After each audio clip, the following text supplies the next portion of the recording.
दोस्तों CRDI tractor के अंदर आपको एक स्पेशल फीचर मिलता है जिसको बोलते हैं MDM मोड, मतलब मल्टी ड्राइव मोड।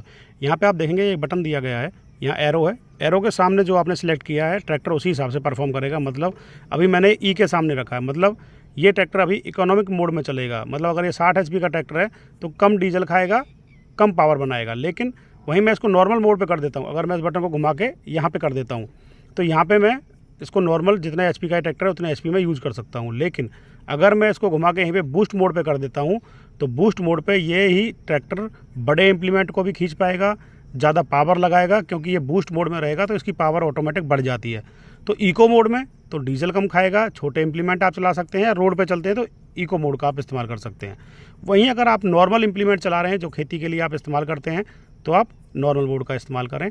और अगर आपको जहाँ ज़्यादा पावर की ज़रूरत पड़ रही है तो वहाँ पे आप बूस्ट मोड पे लगा के इसी ट्रैक्टर को 3 अलग अलग मोड में चला सकते हैं।